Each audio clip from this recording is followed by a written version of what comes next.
Até porque um dos eventos da modernidade, os salários foram sendo achatados, de maneira que se o marido e a mulher não trabalhassem, a situação ficava muito difícil, né? Você pode observar os nossos pais, os nossos avós, um só trabalhava, a outra pessoa ficava em casa e todo mundo vivia, ninguém morreu, está todo mundo aqui, não é verdade? Vocês observam que o poder de compra vai sendo achatado, de maneira que agora a mulher ela é obrigada a participar do mercado de trabalho, para poder ter ali, e parece que mesmo o casal trabalhando, a gente está uma condição hoje até, em alguns casos, pior do que os nossos pais e nossos avós, mas esse é um assunto para outro momento.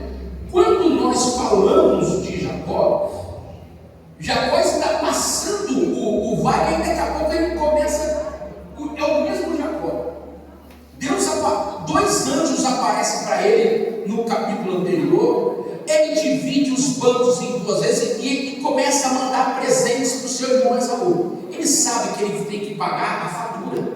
Ele sabe que ele enganou há 20 anos atrás. Então, 20 anos depois, ele sabe que tem um boleto em aberto. O banco vai cobrar. É isso que está acontecendo. E quando ele atravessa o vale, ele começa a valer-se dos seus estratagemas. Ele fala assim: rapaz, eu vou mandar uns presentes para o meu mano, né? E é muito interessante que ele usa um artifício muito engraçado. Ele vai mandando os presentes em leva, né? Ó, vai você, depois de 2 horas sai o fulano, né? É como se ele fosse amansando o irmão em camadas, sabe? Sabe quando a pessoa está brava com você, e aí você fala assim: eu vou mandar uma mensagem, depois eu mando outro, aí você vai amansando aos pouquinhos. É isso que Jacó está fazendo. Jacó manda uma parte dos presentes, depois Jacó manda outra parte. No total dos presentes de Jacó, é quase um zoológico, são mais de 500 animais. Isso é uma riqueza incalculável para a época. Jacó é um homem rico, 500 animais naquela época era de uma riqueza assim interminável. O Jacó era quase que bilionário naquela ocasião, e ele está achando que pode comprar a paz com alguém, ele está achando que pode comprar a bênção, ele está achando que com o dinheiro daquilo ele vai recuperar o que era a promessa de Deus. Assim, não. Jacó, até agora, Jacó. Ué, eu só se dá para passar aí para mim, ó. Até agora, Jacó, você fez como você quis. Agora, ainda não foi. Deixa eu só ver se eu consigo passar. Ah, obrigado. Isso, obrigado, é isso aí. Então, ele teve um momento em que ele fugiu, 20 anos atrás ele fugiu. Depois ele ficou na casa do tio sogro, né? 20 anos sendo moldado por Deus. Agora é o momento em que ele volta. Mas tem um passado que não foi resolvido. O passado não resolvido sempre volta à nossa conta, irmãos. Por isso que eu digo, uma vez uma pessoa se converteu, e aí eu falei assim: não, faz o seguinte, rapaz, volta lá e resolve aquela situação com as pessoas.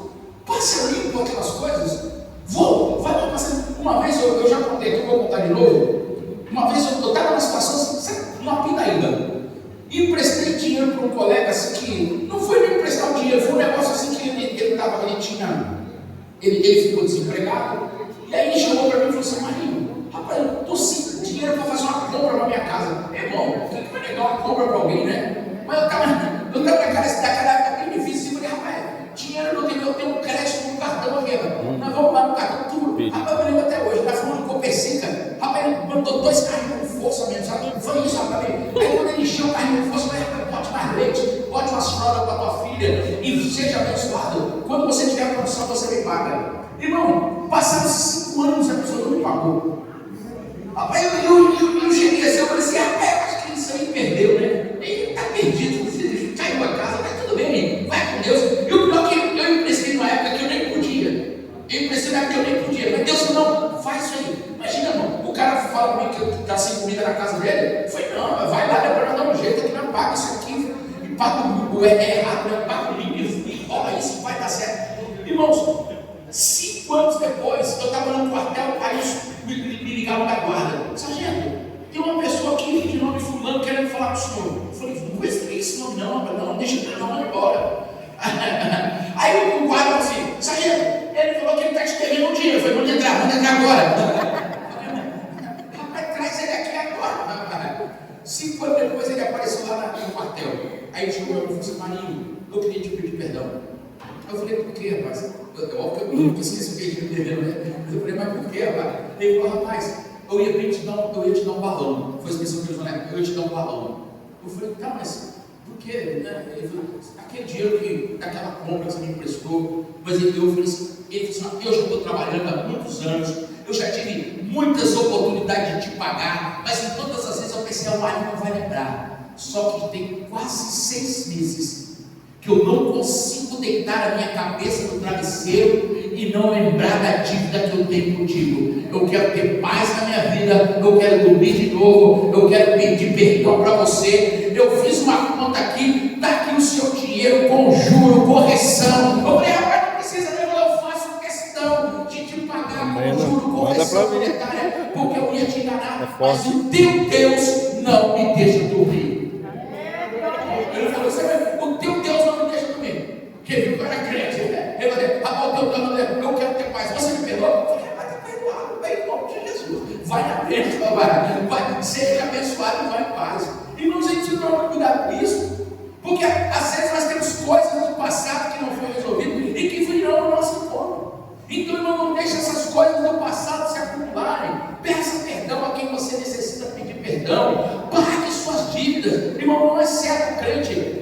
Agora está aí um desenrola aí, né? Eu tô sabendo, uma notícia muito triste. Parece que 49% da população brasileira está endividada, né? Então, irmão, surgiu uma oportunidade aí. O certo era ter pago na época, né? Não é o caso de ninguém aqui, mas vai que tem alguém nessa situação de vai lá, aproveita a oportunidade, negocia, conversa, paga, irmãos. O crente não tem que andar certo. Nós somos rodeados por uma grande nuvem de testemunhas e aquilo que é pequenininho contra nós vira um escarcel na boca. E o ímpio depois usa um mau testemunho do passado para acusar a igreja de hoje. Né? É muito comum, não é o caso aqui do Tarumã, mas eu vejo os pastores, meus amigos, dizendo: rapaz, fulano passou do fulano falava naquela igreja que o povo me deve. Irmão, que vergonha para nós, né? É feio, irmão.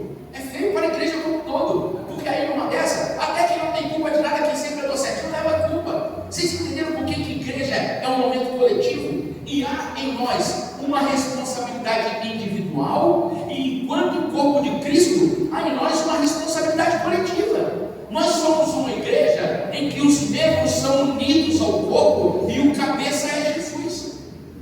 Se você está ligado a esse corpo, irmão, isso é muito importante. Por isso que, por exemplo, na ceia, quem está ligado ao corpo deve vir. Senão é como se um pedaço do corpo não participasse do momento mais solene da igreja.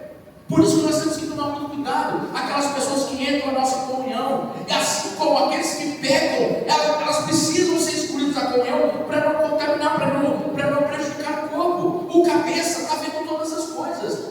O cabeça está atento a tudo. E ferir o corpo é ferir o cabeça. Vocês acham que o cabeça está olhando como? Por isso que também nós não podemos atacar os nossos irmãos, são membros do mesmo corpo. Então, irmãos, é muito importante que nós tenhamos essa noção de responsabilidade coletiva que recai sobre todos nós. Nós somos crentes, nós temos que dar o exemplo, sim.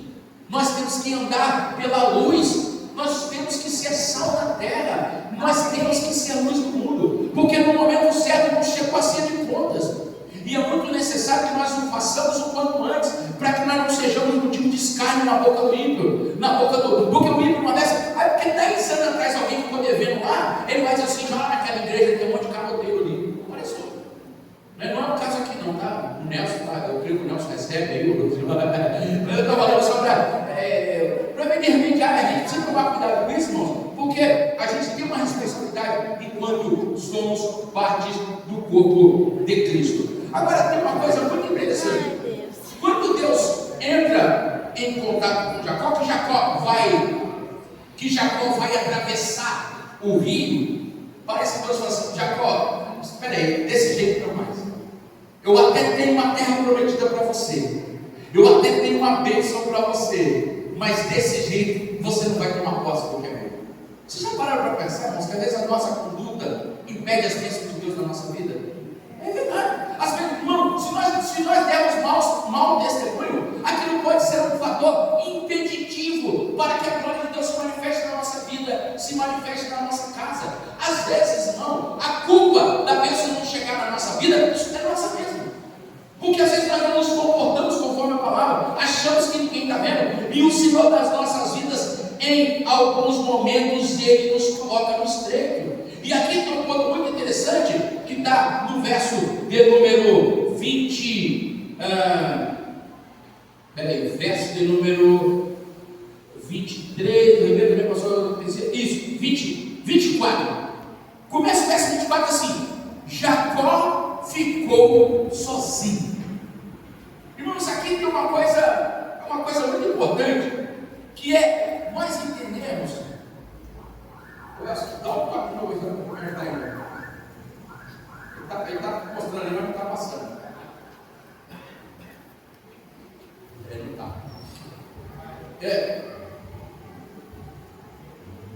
Isso, obrigado.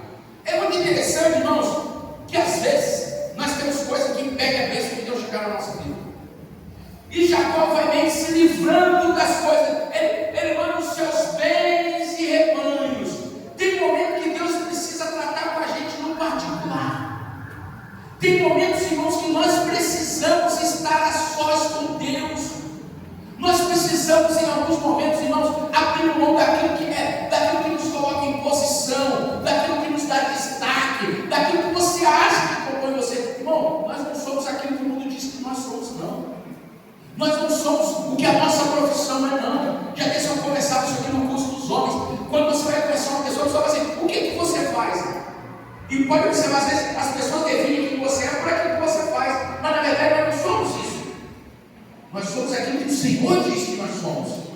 Nós somos aquilo que a mão de Deus determina sobre as nossas vidas. Nós somos aquilo. E observe que às vezes a gente precisa se despir da gente.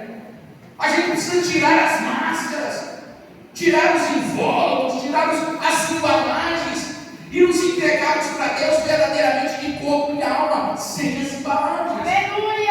Oh, aleluia! Você lembra de Naamã, né? Naamã, irmãos, era um homem de farda, com insígnias, com decorações, muito poder, muito prestígio. Mas quando ele chegava em casa e tirava a farda, ele era leproso. E eu te faço uma pergunta, irmãos: se tirar o seu dinheiro, você vai continuar servindo a Deus? Se tirar a sua posição, tem gente, irmãos, se você tira o cargo da pessoa, a pessoa quase desvia.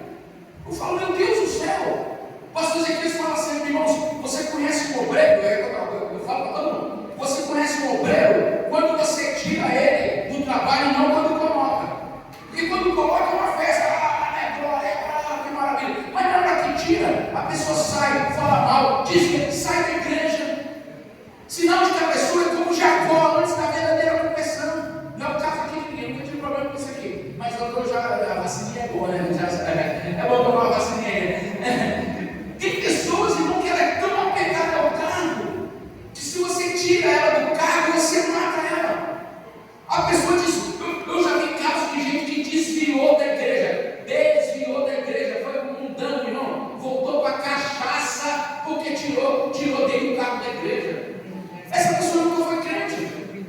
Essa pessoa só estava na igreja porque tinha uma posição de destaque, porque podia falar para o público. Irmãos, isso é vaidade. Isso nos ensina. Vaidade, isso é tudo vaidade. Se tirar os seus cargos, você continua na igreja. Se tirar o seu nome, você continua na igreja. Se Deus que hoje te colocasse numa situação de dificuldade financeira, você continuaria servindo ao Senhor. Se te tirasse hoje algo que te custaria muito, você continuaria servindo ao Senhor. Olha que coisa interessante, irmãos. Ele precisou ir se despindo dos bens, dos funcionários, dos filhos, das esposas. E como diz o verso 24, Jacó ficou só. Aqui tem um ponto muito interessante, irmãos. Às vezes, a gente precisa, isso é uma coisa muito interessante, é muito importante que nós tenhamos, a oração coletiva da igreja é algo desejável, maravilhoso, está na Bíblia, mas o crente não pode abrir mão da sua oração individual com Deus.